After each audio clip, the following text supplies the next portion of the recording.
दूसरे के लिए कहा है कि वो संजीवनी मंत्र है, संजीवनी मंत्र है। वैष्णव में तो मुझे बड़ी समस्या हुई है। अब हमारे देश में तो राम और रावण का युद्ध हुआ था, लक्ष्मण के तीर लगा शक्ति का, वो बेहोश हो गए, बेहोश हो गए। हनुमान जी पहाड़ उठा के लाए संजीवनी बूटी का, दी, लक्ष्मण होश में आ गया। मर जाते तो नहीं, कुछ नहीं होता। तो इस प्रकार उन्होंने कहा है कि वो संजीवनी मंत्र है, वो माइस्टिक है, सीक्रेट है, बट नॉट यट रिवील। अभी प्रकट नहीं हुआ है, इंस्पायरेशन नहीं हुआ उसका। मैं उसी उसके संजीवनी मंत्र की दीक्षा देता हूं, राधा और कृष्ण के नाम की दीक्षा देता हूं। और अब आप चाहे कोई रोग है आपको, हनुमान जी ने लक्ष्मण को बूटी दी तो होश में आ गए, और मैं जो संजीवनी मंत्र की दीक्षा दूंगा राधा और कृष्ण के नाम की, तो आप में बैठे हो, चाहे कोई एड्स का पेशेंट है, चाहे viral load, blood cancer, hepatitis B, haemophilia. अब एक इसनोफीलिया का केस आया था। हीमोफीलिया एक ऐसी बीमारी है जिसमें ब्लड जो है जमता नहीं, थक्का नहीं जमता, कोगुलेशन पावर खत्म हो जाती है। अगर एक नाड़ी कट गई तो बच्चा मर जाएगा। वो जन्मजात बीमारी है। हमारे बीकानेर में एक डॉक्टर है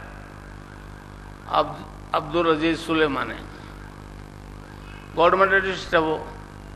जब उनको ये मालूम हुआ तो उसने कहा कि ये तो बाई बर्थ बीमारी है, इसमें तो नोबेल प्राइज मिलना चाहिए, नोबेल प्राइज।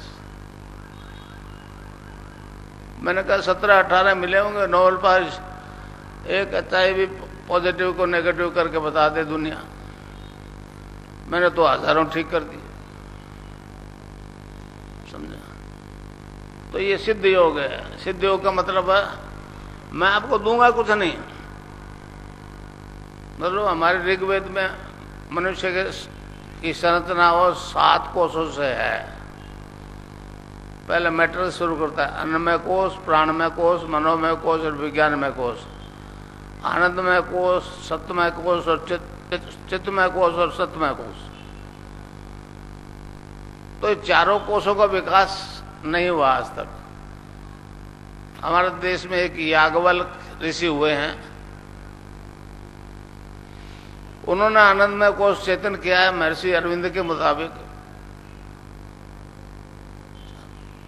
चित्त और सत जो है अभी अनटच्ड है। तो हमारे योग के अनुसार यहां से नीचे 9 द्वार जो है वो माया की आराधना है, आंख, कान, नाक वगैरह वगैरह। ये 10वां द्वार जिसे शिव की तीसरी आंख कहते हैं, वो अंदर खुलती है। वो गुरु की दीक्षा के बिना नहीं खुल सकती है। अब कितने लोग यहाँ आते होंगे, आपके यहाँ भी उपदेश देते हैं, भांग मत खाओ, अफीम मत खाओ, हीरोइन मत खाओ, नशा मत करो, शराब जहरीली ना करने। लोग इधर से सुनते इधर से निकाल देते। मेरी क्यों मानेगा? मैं कहता हूं मत छोड़ो। अगर आप में से कोई शराब पीता है तो आज से ट्राई कर लेना,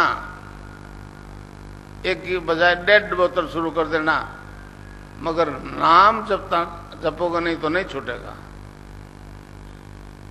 नानक देव जी ने कहा है, भांग धतूरा नानका उतर जाए प्रभात, नाम कुमारी नानका चढ़ी रहे दिन रात। यही बात कबीर साहब ने कही है, नाम अमल उतरे ना भाई, और अमल छन छन चढ़ उतरे, नाम अमल दिन बढ़े सवाया। तो इस प्रकार ये नाम का नशा जब आ जाएगा और नशे दूर चले जाएंगे। शराब वराब तो आज ही छूट जाएंगे। हाँ, अफीम थोड़ा गहरा है, बहुत डुप्रेटेड है, बहुत गहरा उसका असर होता है। उसमें 5-10 दिन लग सकते हैं, मगर छूट जाएगा नाम जब चालू रखोगे। समझे? नाम के बारे में एक बात बताऊं। रैदास जी के गुरु ने बताया, बेटा ये नाम जप, तो उसने जपना शुरू कर दिया। अब वो बंधन ही हो गए। तो रैदास जी ने एक भजन में गाया है, अब कैसे छूटे नाम रट लागे, अब कैसे छूटे नाम रट लागे। तो बीमार है उनको तो अभी से शुरू हो गया,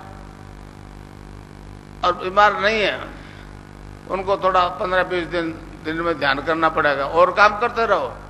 वो मन ही मन जपते रहो, जीभ और जीभ नहीं हिले। जैसे किताब पढ़ते हो बोले बिना भी, इसी तरह से मन ही मन जपना पड़ेगा आपको।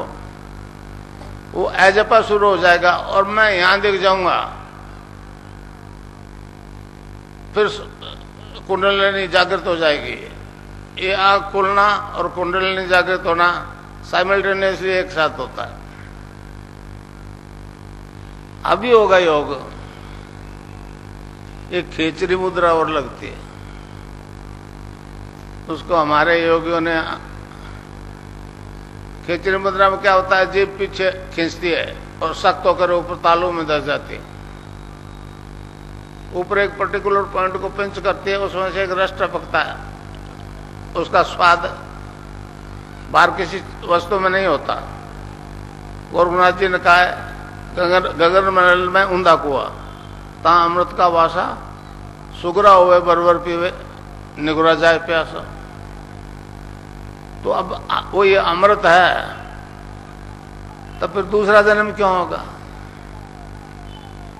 भारतीय योग दर्शन का मूल उद्देश्य मोक्ष है। ये जन्म मरण के साइकिल से छुटकारा पाने की बात है। समझे? बहुत गुरु है, मैं नाम नहीं कहना चाहता, कहते 20 साल तक जपो। स्वामी रामदेव तो बेचारा फिजिकल एक्सरसाइज कराता है, मंत्र तंत्र की दीक्षा नहीं देता। समझे? तो ऐसा हो जाएगा, कुंडलिनी जागृत हो जाएगी। मैं कहता हूं 20 साल बाद गुरुचला रहेंगे क्या? इसकी गारंटी है। और अभी क्यों नहीं होना भाई? 20 साल का झांसा है, अब भी होगा। और होना वाना कुछ नहीं है, आप जन्म से पूर्ण हो। आप नहीं जानते आप क्या हो। मैं तो आपको अपने आप से आपको इंट्रोडक्शन करवाऊंगा, दूंगा कुछ भी नहीं। देने लेने के किसी में कोई सामर्थ्य नहीं है। समझे? अब कई कहते हैं कितनी देर में लगा, तो मैं उदाहरण दूं आपको। राजा जनक को एक खपत सवार हुई, राजा जनक को एक खपत सवार हुई कि तत्व ज्ञान प्राप्त किया जाए। उसने बहुत गुरुओं को बुला लिया,